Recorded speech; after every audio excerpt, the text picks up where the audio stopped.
दो व्यक्ति आपस में बातचीत कर रहे थे।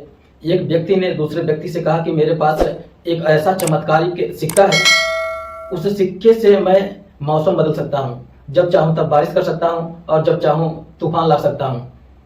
तभी दूसरे व्यक्ति ने कहा कि तेरे पास ही नहीं बल्कि पूरी दुनिया के पास ऐसे 28 सिक्के हैं और उन सिक्कों से पूरी दुनिया बदल सकती है। हम दोनों मिलकर चाहें तो पूरे भारत को रातों रात चमका सकते हैं, पूरे भारत के रातों रात तरक्की कर सकते हैं, यानी कि हम कुछ भी कर सकते हैं। जब वो दोनों व्यक्ति आपस में बातचीत कर रहे थे, उन दोनों की बातें वो तीसरा व्यक्ति बड़ा आराम से और सुन रहा था, लेकिन वो नहीं जानते थे कि उनकी जो गोपनीय बातें हैं तीसरा व्यक्ति सुन रहा है। अब तीसरे व्यक्ति लग जाता है उस सिक्के के तलाश में, काश वो सिक्का मुझे मिल जाए, क्योंकि जब बातचीत का सिलसिला चल रहा था तब पता चलता है कि उस सिक्के की जो कीमत है लगभग 1000 करोड़ रुपए की। अब सोच कर देखिए कि किसी व्यक्ति को 1000 करोड़ रुपए एक साथ मिल जाए तो वो न केवल अपना आपा बदल सकता है बल्कि अपने रिश्तेदार दूर दराज तक लोगों तक का बदल सकता है। उस व्यक्ति उस सिक्के का तलाश करना शुरू कर देता है। उस सिक्के के चक्कर में एक नहीं दो कत्ल हो जाते हैं, वो भी भयानक कत्ल। जब इस घटनाक्रम के बारे में लोगों को पता चलता है, लोगों को यकीन नहीं हो रहा था कि आखिरकार कातिल कौन है और क्यों उसने कत्ल किए हैं। नमस्ते, प्रणाम, हर हर महादेव। मैं प्रकाश पाल। आज की जो सच्ची घटना मैं आपको सुनाने जा रहा हूँ, ये सच्ची घटना है उत्तर प्रदेश का ये जिला बुलंदशहर है और बुलंदशहर का ही एक देहात कोतवाली क्षेत्र का एक इलाका है अड़ोली बलीपुरा। दरअसल अड़ोली और बलीपुरा से एक नहर गुजर रही है, उसकी पटरी के किनारे एक लाश पड़ी हुई थी और 1 अप्रैल 2024 की शाम लगभग 7 बजे के आसपास राहगीरों की जब उस लाश पर नजर पड़ती है तो लोग लाश देखकर हालत खराब हो जाती है, चीख पुकार मच जाती है। देखते देखते ये सूचना पुलिस को दी जाती है और पुलिस मौके पर पहुंच जाती है। जैसे ही पुलिस मौके पर पहुंचती है, उस व्यक्ति की शनाख्त करने की कोशिश कर रहे थे। पता चलता है कि ये व्यक्ति, इसका नाम राजीव कुमार गर्ग है और बाप का नाम बाल किशन गर्ग, जिसकी उम्र लगभग 50 साल के आसपास है, जो कि बुलंदशहर कोतवाली क्षेत्र के मोहम्मदाबाद ब्रह्मपुरी का निवासी है। ये व्यक्ति तो गायब था और ये नहीं बल्कि इसके साथ एक और व्यक्ति था, वो भी गायब था। अब पुलिस की सांसें घुट जाती हैं और पुलिस सोचने पर मजबूर हो जाती है कहीं ऐसा ना हो परिवार के लोगों को जब ये बात पता चलेगी तो लोगों में हड़कंप मच सकता है और मामला बिगड़ न जाए। तो पुलिस ने अब दूसरे व्यक्ति की तलाश करना शुरू कर दी, जो इसका साथी यानी कि ये भतीजा था, जो मरा हुआ व्यक्ति पुलिस को मिला है। और इनके फूफा जी हैं जिनका नाम सुधीर चंद्र, जिनकी उम्र लगभग 70 साल के आसपास होती है। अब पुलिस ने आनन फानन ही उस दूसरे व्यक्ति को भी आसपास तलाश करना शुरू कर दिया ताकि वो व्यक्ति मिल जाए। पुलिस को हालांकि कड़ी मशक्कत करनी पड़ी, शाम हो रही थी और दिन छिप रहा था। आखिरकार 300 मीटर की दूरी पर जाकर एक और लाश मिल जाती है, यानी कि एक आदमी पहले मिल चुका है जो मर चुका है, एक दूसरा आदमी है जो गायब था, वो भी मिल चुका है। अब राजीव कुमार गर्ग और सुधीर चंद्र, ये दोनों की लाशें मिल जाती है। पुलिस ने इनके लाशों को कब्जे में लिया, परिवार वाले से स्नातक करवाई। स्नातक करवाने के बाद पता चलता है कि 1 तारीख के शाम लाश मिलती है और 1 तारीख के सुबह को एक FIR दर्ज कराई गई थी कोतवाली देहात में ही। और FIR 177/2024 की धारा 302 और 201 के तहत मुकदमा दर्ज कर लिया गया था और इनको तलाश कर रहे थे। पुलिस को पहले से अंदाजा था कि शायद कोई घटना हो चुकी है। अब वो पुलिस ने इनके शव को कब्जे में लेने के बाद पोस्टमार्टम के लिए भेज दिया। और इधर जो ये व्यक्ति था, ARTO दफ्तर के पास, बुलंदशहर में ही ARTO दफ्तर, उसके पास जन सेवा केंद्र के नाम से ऑफिस बनाया हुआ था। राजीव कुमार गर्ग ने, जो उसके फूफा थे, उसके साथ ही काम किया करते थे। 31 मार्च 2024 को ये अचानक से लापता हो गया था और घर वालों ने फोन करने की कोशिश की।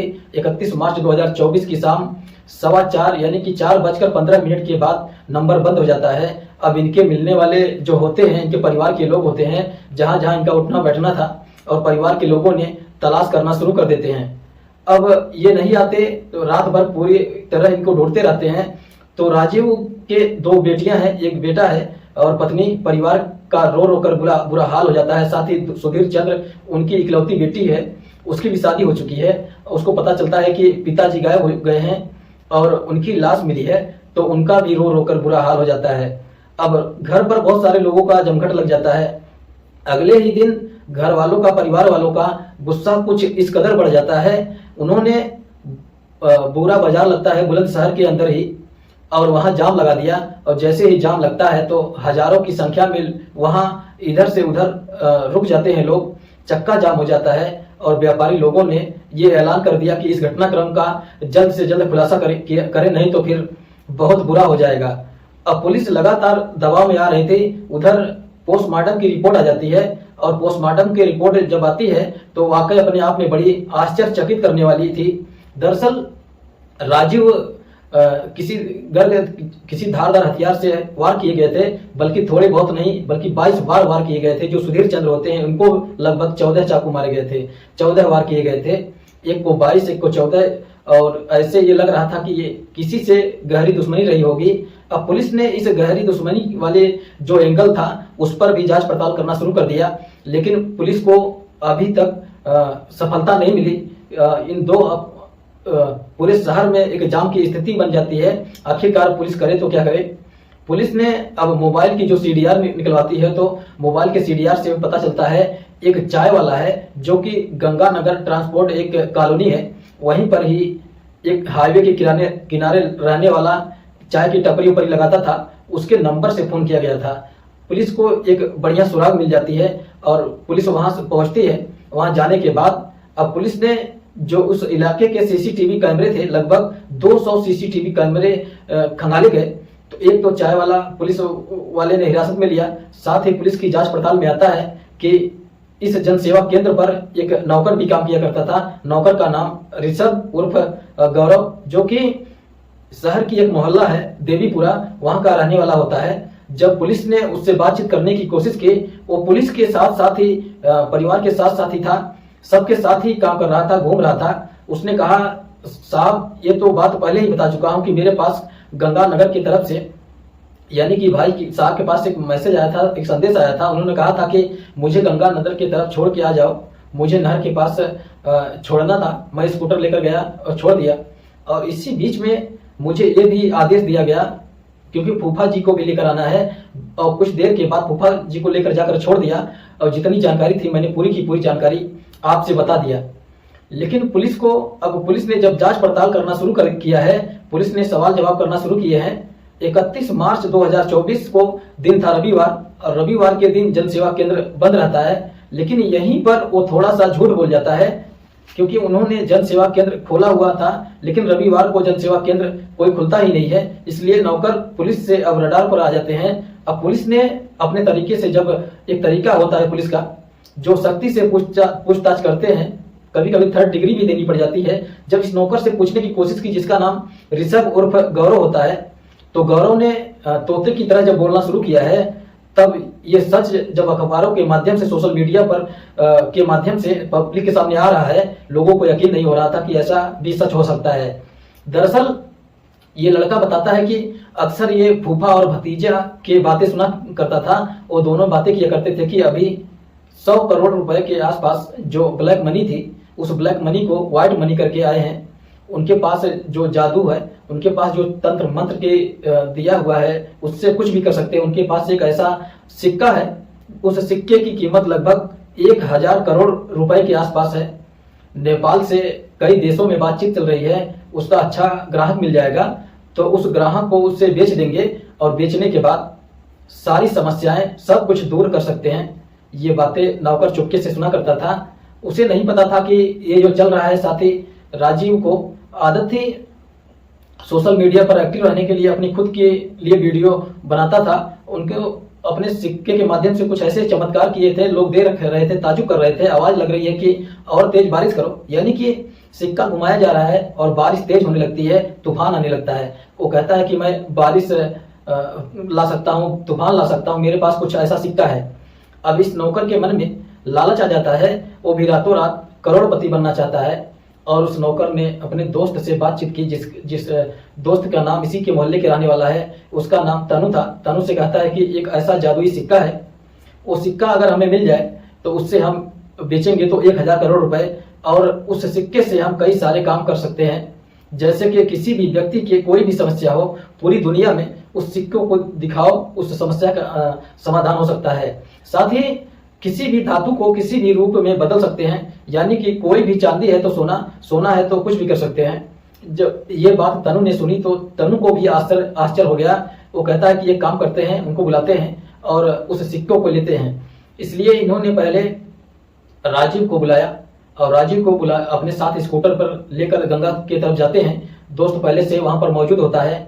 हालांकि दोस्त के इनके पास फोन पहुंचता है, जो चाय वाले का फोन था। तनु उसका इस्तेमाल करता है, फोन करके कहता है कि सर मैं आपसे मिलना चाहता हूं, मेरे पास कुछ पैसे हैं, मैं आपको कुछ पैसे देना चाहता हूं। यानी कि कोई बड़ा लालच दिया था। धोखे से राजू को बुलवाया गया था और राजू जैसे वहां पहुंचते हैं, साथ में जो नौकर था वो भी था। राजीव बीच में बैठे हुए थे और वो दोनों साथ में काम कर रहे थे। जैसे ही मौका मिला उन्हें आसपास चारों तरफ देखा, जब कोई व्यक्ति दिखाई नहीं दिया तो लगातार ताबड़तोड़ चाकुओं से वार करना शुरू कर देते हैं।